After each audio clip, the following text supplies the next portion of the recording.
Hey YouTube, Halo Guy here. As you see from the title, I want to talk about the inclusion of challenges in Halo Infinite in the form of daily, weekly and monthly refreshes. Before we dive into how Halo Infinite should do their challenges, I think it's a good idea to quickly go over the past Halo games that had these types of challenges and how they kept player engagement within the game, find out which versions of the challenges were successful and which ones were unsuccessful at retaining players. So, the very first game to include these types of challenges was Halo Reach in September of 2010. Reach gave players a ton of incentive to come back to play every single day, through armor unlocks, ranking up, fun custom games, but a huge incentive for players to return every day was the daily and weekly challenges. Every day when you hopped on, they were greeted with 4 brand new daily challenges to complete, which gave players a credit bonus for completing said challenge. For example, you could kill 75 players in matchmaking for 2200 credits, or kill 40 enemies in Firefight with a shotgun for 2000 credits. These were small credit bonuses in the grand scheme of things, but over time it would really add up if you completed most, or if not all, of the challenges. And you really needed the help, as the Inheritor rank was not an easy feat to achieve, especially seeing as Reach only actually had a 2-year life cycle. Even though most people actually went back to Reach once Halo 4 was out for a few weeks, but we don't talk about that.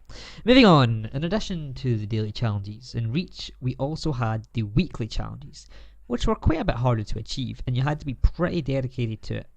However, these challenges gave out quite a bit more credits than the daily did. You had challenges such as complete Long Night of Solace on Lasso difficulty, which, if you don't know, is legendary with all of the skulls turned on. And if you've ever tried this, then you know how infuriating it is. But this specific challenge gave you 14,000 credits upon completion.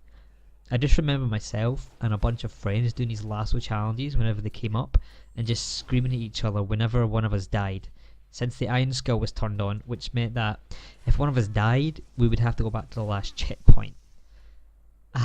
Good times. But that was the point of the challenges. They were fun and infuriating at the same time.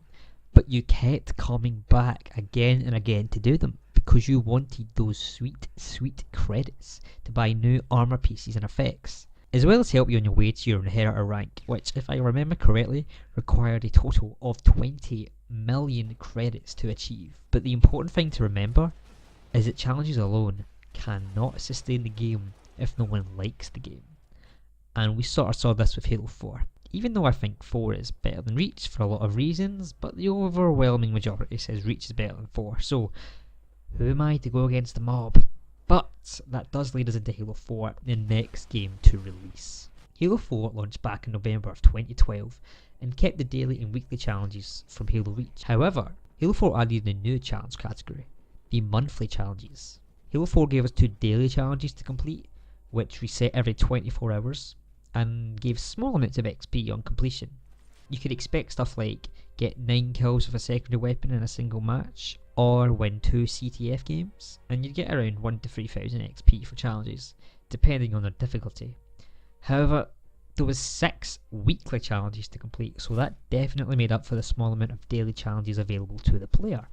You had stuff like complete Dawn solo and legendary for 4,750 experience, and earn 125 multi-kill medals for 6,750 experience. And finally, we had the monthly challenges. These were something along the lines of win 117 matchmake games for 17,343 experience points.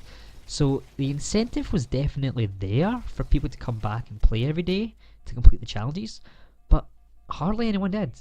For starters, getting the max rank of SR 130 was laughably easy, only requiring a total of 3,591,680 experience to max the game out, so people really didn't need the challenges to help them along.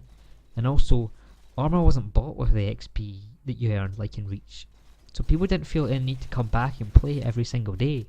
It also didn't help that the gameplay wasn't very Halo-esque. I don't think anyone would really argue that, even those that actually do enjoy Halo 4. But that goes to show that simply including challenges in the game is not enough to retain player engagement, but I'll talk more about that later in this video. Halo 5 actually skipped challenges altogether, so we'll just skip that game. However, Halo Wars 2 actually included challenges for the first time in 5 years in 2017, just when everyone thought they were gone forever.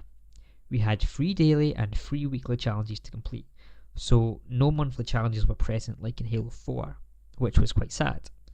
An example of a daily challenge you could get is finish 3 matchmake games of Strongholds for 400 experience, and weekly challenges look something like finish 4 match-made team games of Deathmatch for 800 XP.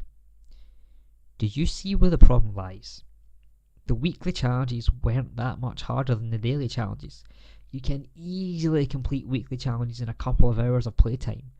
Not to mention that the rewards are even worse than Halo 4's, seeing as your rank gave you absolutely nothing in that game, except from Blitz packs. At least Halo 4 gave you armor when you ranked up, and specializations which granted you new armor abilities and weapon skins.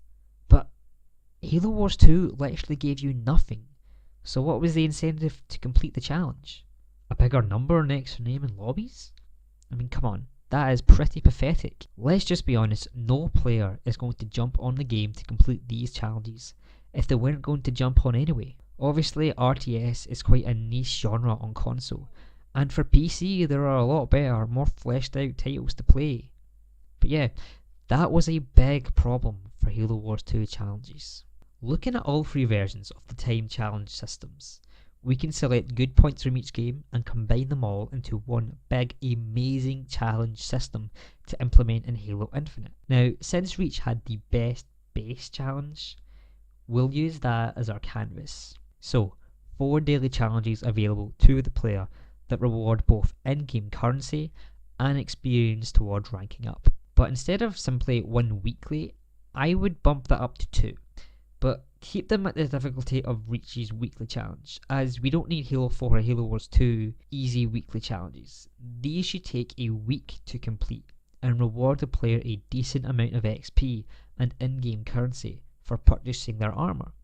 And I'm going to pinch the monthly challenges from Halo 4, as I think a long-term challenge, which takes around 30 days to complete, would be awesome. But again, make this super duper difficult to do with a big ass reward attached to it. Maybe something along the lines of kill 900 players or win 200 multiplayer games for like 50,000 experience and let's say 35,000 credits.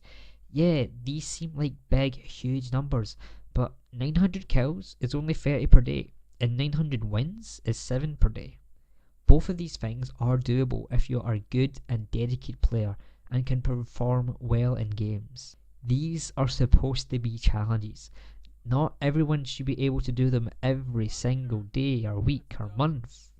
You should speak to people and be like, Yo, did you complete this month's challenge? and they can go, Yeah man, I'm a complete beast. and they're like, Oh my god, good shit, dude. people should respect the time and effort you put into these challenges to complete them. So, we've got the difficulty of the challenges locked down. Let's talk about the actual incentives to complete them other than them being super hard to do.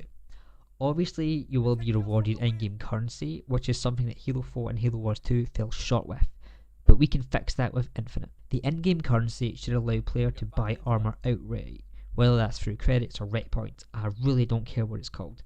However, this should not interfere with a reward-based armor unlock system like we've seen in Halo 3, which is where I believe Reach fell short. Completing the campaign on Slasso, which is the same as Lasso, but solo, if you aren't aware, should give me an armor set not obtainable any other way.